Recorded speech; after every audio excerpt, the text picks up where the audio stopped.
1장 1절에서 9절까지 말씀입니다. 제가 성경으로 신약 263년에 있습니다. 고린도전서 1장 1절에서 9절입니다.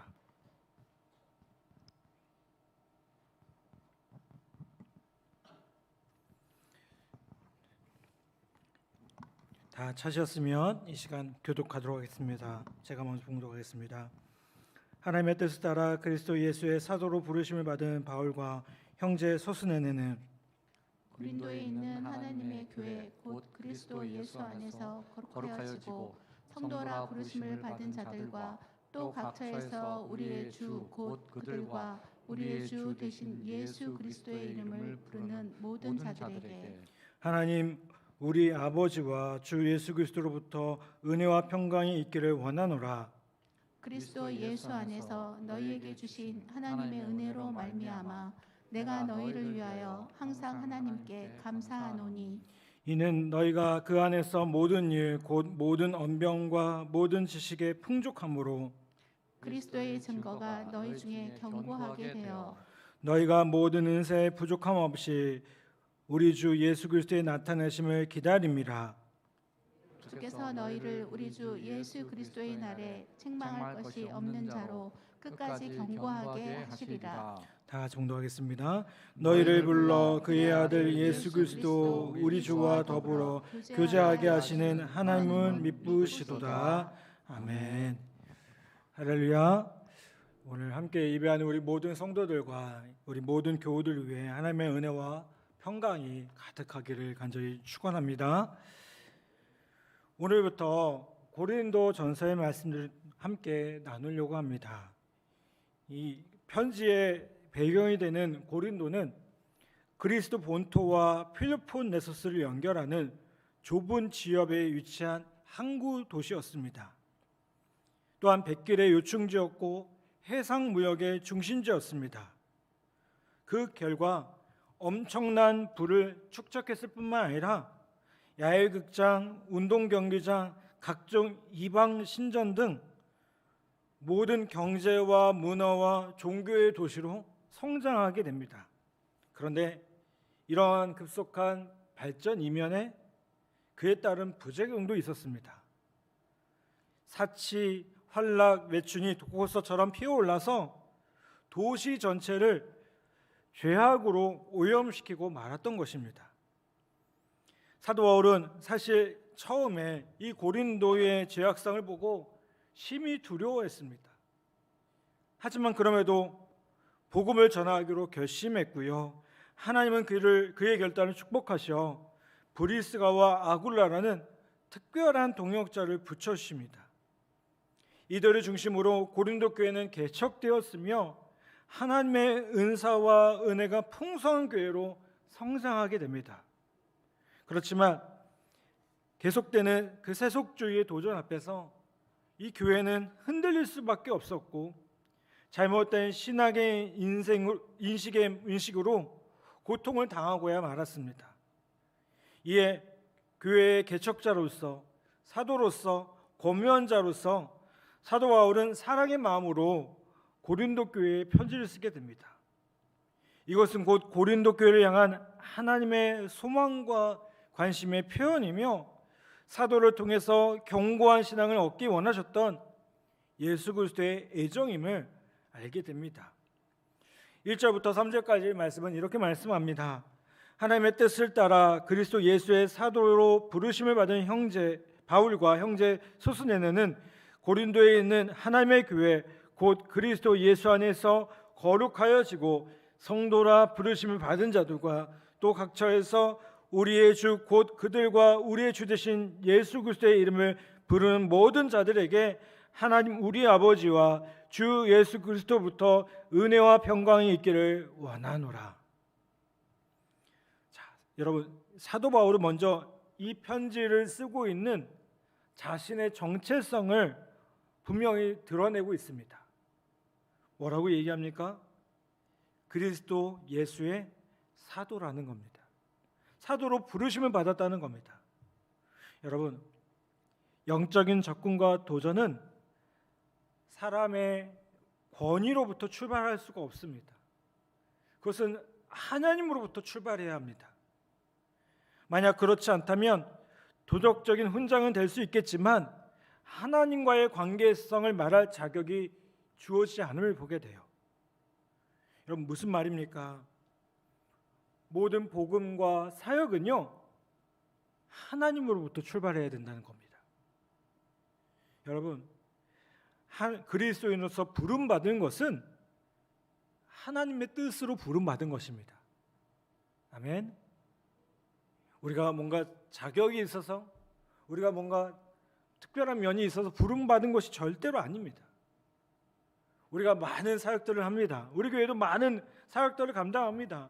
구제 사역도 하고요, 우리 파송 선교사들을 돕기도 합니다. 신도들을 섬기는 사역도 하고요, 기도 사역도 합니다. 그런데 여러분, 기억해야 할 것은 우리 교회의 모든 사역의 근거는 어디서부터 출발해야 될까요? 하나님의 뜻에서부터 출발해야 된다는 거예요. 그런데 그 하나님의 뜻을 어떻게 할 수 있습니까? 그것은 하나님의 말씀으로부터 시작되는 것임을 보게 됩니다. 여러분, 교회의 모든 권위는 교회라는 제도와 직제 자체보다는 하나님의 말씀에서부터 나옵니다. 이 말은 무슨 뜻입니까? 말씀과 기도에 사로잡히지 않는다면 그 권위가 힘을 잃을 수밖에 없다는 거예요. 사도 바울이 자신을 하나님의 뜻으로 그리스도 예수의 사도로 부르심을 받았다는 의미는 바로 이 하나님의 계시에 근거하는 하나님 말씀에 중심하는 신앙을 선포하고 있다는 겁니다. 여러분, 우리의 신앙의 근거가 무엇입니까? 하나님의 말씀이기를 간절히 원합니다. 아멘. 말씀 가운데 진리를 발견하고요, 말씀 가운데 사역의 의미를 발견하고요, 말씀 가운데 우리가 어떤 사역을 감당할 때 흔들리지 않고 또 그 길을 걸어갈 수 있는 우리 모두가 되기를 간절히 바랍니다. 여기서 우리가 주목해야 할 부분이 있습니다. 뭐냐면 사도 바울은 고린도 교회를 향해서 하나님의 교회 성도라고 부르고 있다는 사실입니다.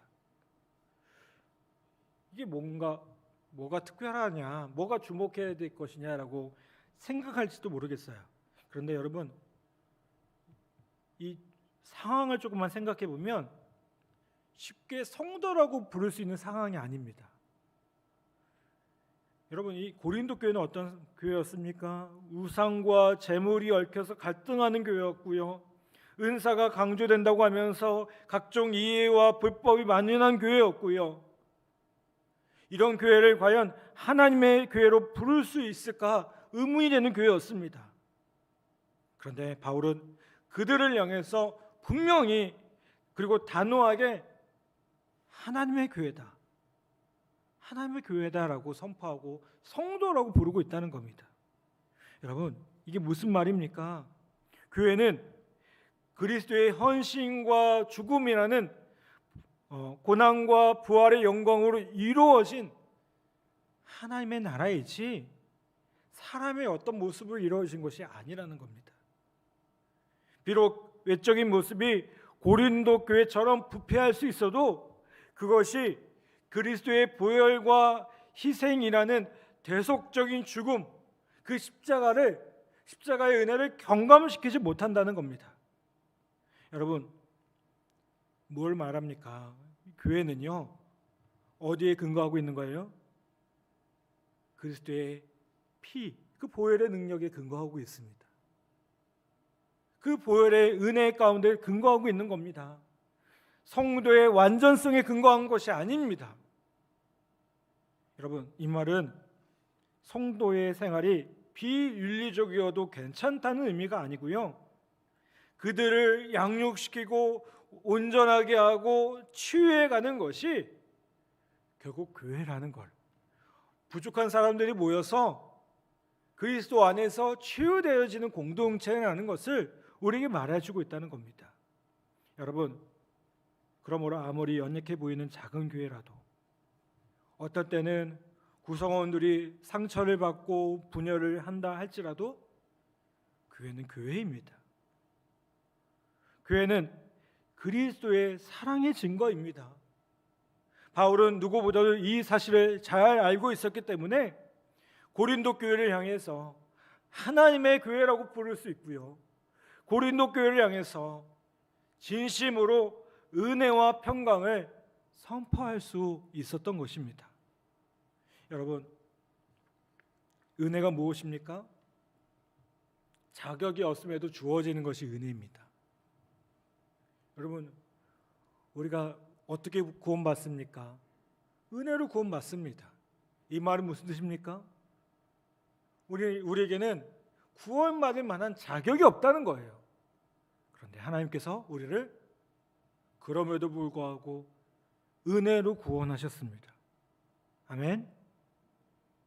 여러분, 평강을 누릴 만큼 내면이 성숙해서 평강을 누릴 수 있는 것이 절대 아닙니다. 주님 안에 있기 때문에 누릴 수 있는 겁니다. 여러분, 이것은 우리에게 아주 놀라운 위로가 됩니다. 때로는 넘어지고 때로는 쓰러지고 어느 경우에는 반복되어지는 실수와 죄 앞에서 무기력하기도 하지만, 그럼에도 불구하고 하나님은 신실하게 우리를 찾아오시고 지금도 은혜와 평강을 허락해 주신다는 겁니다. 그리고 이것을 믿음으로 바라보는 사람은 아무 말 할 게 없습니다. 아무 공로가 없는 겁니다. 그저 감격하면 됩니다. 모든 것이 은혜입니다.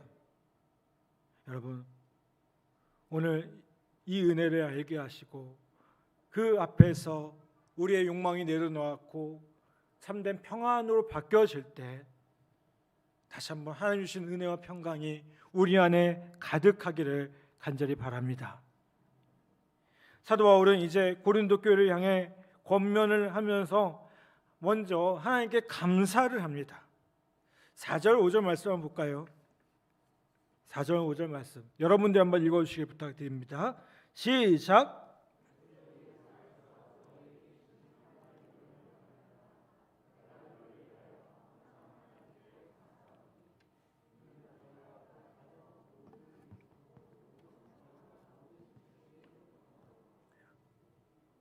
아멘. 자, 바울이 고린도 교회를 향해서 감사하고 있습니다. 근데 첫 번째 감사 제목이 뭡니까?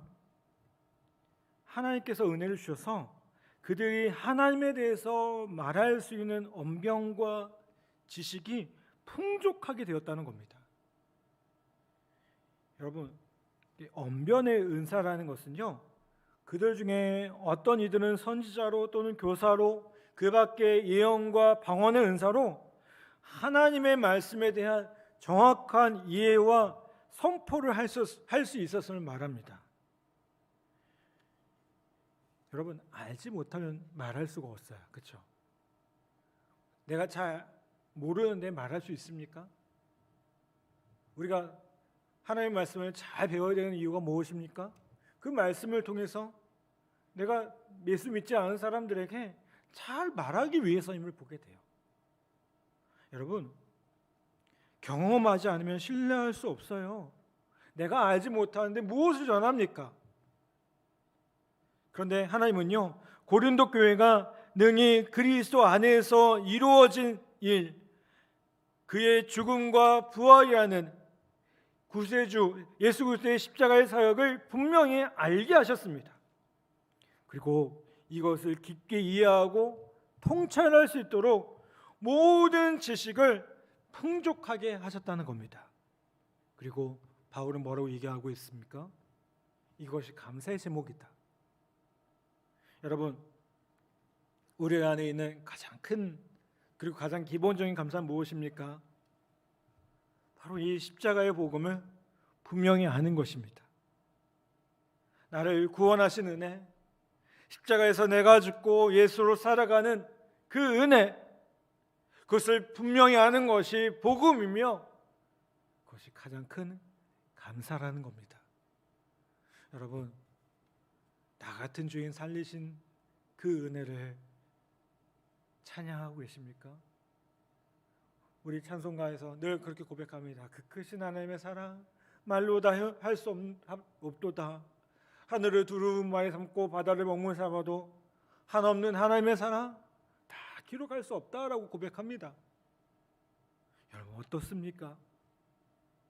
우리 정말 그렇게 고백하실 수 있으십니까?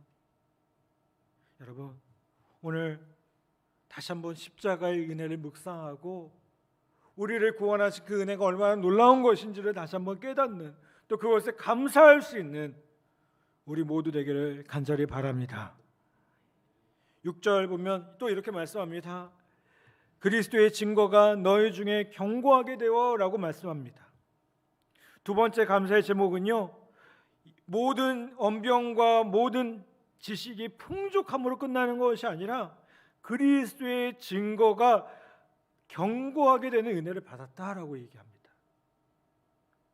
이거는 단순히 내가 안다는 수준에서 끝나는 것이 아니라 이제 신뢰와 확신의 단계로 들어섰다는 거예요.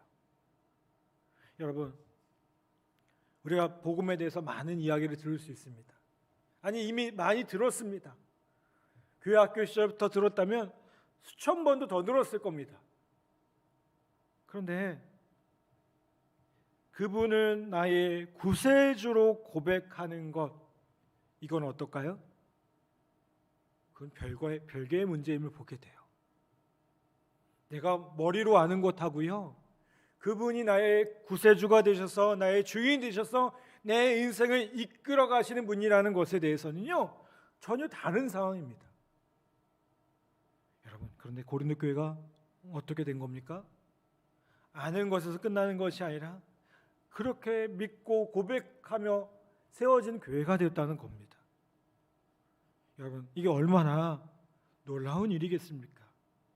여러분, 오늘 이 자리에 함께하는 우리 모든 이들에게 이 사도 바울의 이 고백이 우리 모두의 고백되기를 간절히 바랍니다.